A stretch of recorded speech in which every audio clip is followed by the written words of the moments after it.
ಮೊದಲನೇದಾಗಿ ನಟರಾಜ್ ಗೌಡರು 50ನೇ ಹುಟ್ಟುಹಬ್ಬದ ಆಚರಣೆ ಇವತ್ತು ನಡೀತಾ ಇದೆ.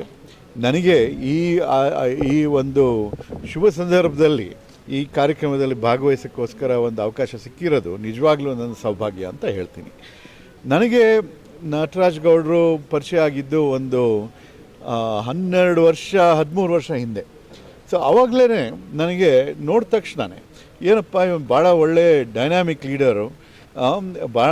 ಆಮೇಲೆ ಸ್ವಲ್ಪ ವಿಚಾರಿಸಿದಾಗ ಗೊತ್ತಾಯಿತು ನನಗೆ, ಒಂದು ಸಾಧಾರಣ ಕುಟುಂಬದಿಂದ ಬಂದಿದ್ರೂ ಅವರು ಒಂದು ದೊಡ್ಡ ಬಾಲ್ಕ್ ಅಂತ ಒಂದು ಸಂಸ್ಥೆ ಸ್ಥಾಪನೆ ಮಾಡಿ ಬೆಳೆಸಿ ಭಾಳ ಜನಕ್ಕೆ ಒಂದು ಉದ್ಯೋಗ ಅವಕಾಶ ಮಾಡಿಕೊಟ್ಟಿದ್ದಾರೆ. ಅದೇ ಥರ ರಾಜಕೀಯದಲ್ಲೂ ಗ್ರಾಸ್ ರೂಟ್ಸಿಂದ NSUI ಯೂತ್ ಕಾಂಗ್ರೆಸ್ಸಿಂದ ಬೆಳೆದು, ಇನ್ಫ್ಯಾಕ್ಟ್ ಅವಾಗ ಮೀಟ್ ಮಾಡಿದಾಗ ನೀವೆಲ್ಲ ಇನ್ನೂ ಯೂತ್ ಕಾಂಗ್ರೆಸ್ನಲ್ಲಿ ಇದ್ದಿರಿ. ಸೊ ಯೂತ್ ಕಾಂಗ್ರೆಸ್ಸಿಂದ ಬೆಳೆದು ಈಗ ರಾಜ್ಯದ ನಮ್ಮ ಕಾಂಗ್ರೆಸ್ ಪಕ್ಷದ ಗ್ರ್ಯಾಜುಯೇಟ್ ಸೆಲ್ ಚೇರ್ಮನ್ ಆಗಿದ್ದಾರೆ, ಚೀಫ್ ಸ್ಪೋಕ್ಸ್ ಪರ್ಸನ್ ಆಗಿದ್ದಾರೆ, ಸೋಷಿಯಲ್ ಮೀಡಿಯಾ ಚೀಫ್ ಆಗಿದ್ದರು. ಅದೇ ಥರ ಈಗ ಕಾಂಪೋಸ್ಟ್ ಕಾರ್ಪೊರೇಷನ್ ಅಧ್ಯಕ್ಷರು ಆಗಿದ್ದಾರೆ.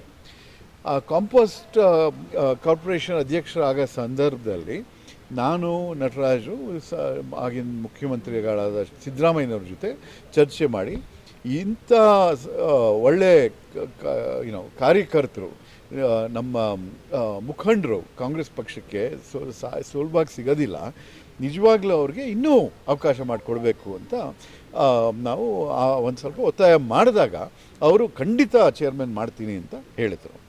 ಆದರೆ ನಾವು ಹೋಗಿದ್ದ ಸಮಯದಲ್ಲಿ ಎಲ್ಲ ಚೇರ್ಮನ್ಶಿಪ್ಸ್ ಅಲಾಟ್ ಆಗೋಗ್ಬಿಟ್ಟಿತ್ತು ಬೇರೆಯವ್ರಿಗೆ.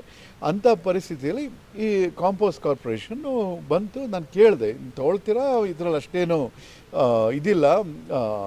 ಆವಾಗ ನಟರಾಜ್ ಹೇಳಿದ್ರು, ನೋಡಿ ಯಾವುದಾದ್ರೂ ಸಿಗಲಿ, ನಮಗೆ ಕೈಗೆ ಬಂದ ಮೇಲೆ ನಾವು ನಮ್ಮ ಸಾಮರ್ಥ್ಯ ತೋರಿಸ್ತೀವಿ. ಅದು ತೋರಿಸಿದಾರಾಗಲೇ ಆ ಒಂದು ಕಾರ್ಪೊರೇಷನ್ನಲ್ಲಿ ಫಂಡ್ಸ್ ಏನು ಜಾಸ್ತಿ ಇಲ್ಲದೇ ಇದ್ರೂ ವಾಲಂಟಿಯರ್ ಆಗಿ ಬೇರೆ ಬೇರೆ ಕಾಲೇಜ್ಗಳು, ಬೇರೆ ಬೇರೆ ಸಂಸ್ಥೆಗಳು CSR ಫಂಡ್ಸ್ನ ರೇಸ್ ಮಾಡಿ ಎಲ್ಲರ ಸಹಕಾರದಿಂದ ನಮ್ಮ ಬೆಂಗಳೂರಿನಲ್ಲಿ ಏನು ಒಂದು ಕಸದ ಒಂದು ತೊಂದರೆ ಇದೆ, ಅದನ್ನು ನಮ್ಮ ಕಸ ಮುಕ್ತ ಬೆಂಗಳೂರು ಮಾಡಬೇಕು ಅಂತ ಆ ಒಂದು ಕಾರ್ಯಕ್ರಮ ಒಂದು ಶುರು ಮಾಡಿ, ಅದು ಈ ಕಾಂಪೋಸ್ಟ್ ಅಂತಂದರೆ ಗೊಬ್ಬರ, ವೆಟ್ ವೇಸ್ಟ್ನ ಗೊಬ್ಬರ ಮಾಡಿ ನಮ್ಮ ರೈತರಿಗೆ ಉಪಯೋಗ ಮಾಡಿಸೋಂಥ ಒಂದು. ನಟರಾಜೇಗೌಡರು ಯುವಕ ಕಾಂಗ್ರೆಸ್ಸಿಂದ ಬಂದಿದ್ದ, NSUI ಯುವಕ ಕಾಂಗ್ರೆಸ್ಸಿಂದ ಬಂದವರು.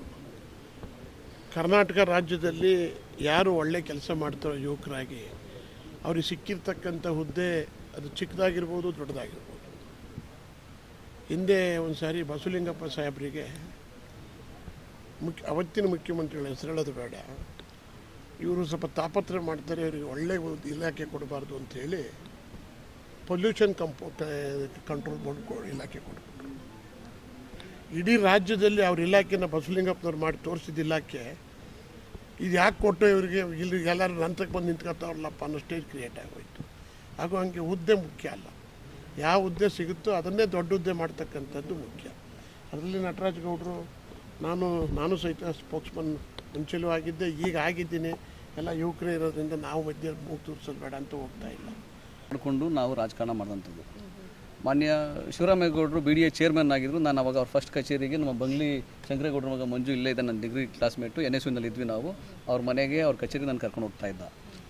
ನಾವು ತುಂಬ ಆ ಥರ ನಮಗೆ ರಾಜಕಾರಣ ಗಮನಕ್ಕೆ ಬಂದದ್ದು.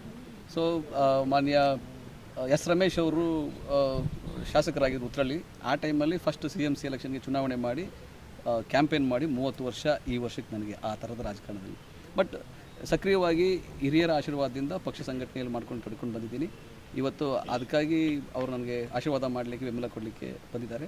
ಅವರೆಲ್ಲರೂ ನಾನು ಆಭಾರಿಯಾಗಿದ್ದೀನಿ. ಸಂಘಟನೆ, ಪಕ್ಷ ಸಂಘಟನೆ ಮತ್ತು ಇನ್ನು ನಾಯಕರ ಜೊತೆ ಒಡನಾಟ, ಅವ್ರ ಜೊತೆಗೆ ಸಂಘಟನೆಯಲ್ಲಿ ಕೆಲಸ ಮಾಡೋದೇ ನನಗೆ ಅದೇ ತೃಪ್ತಿ. ಹಾಗಾಗಿ ಅದನ್ನು ಮುಂದುವರಿಸ್ತೀನಿ. Thank you.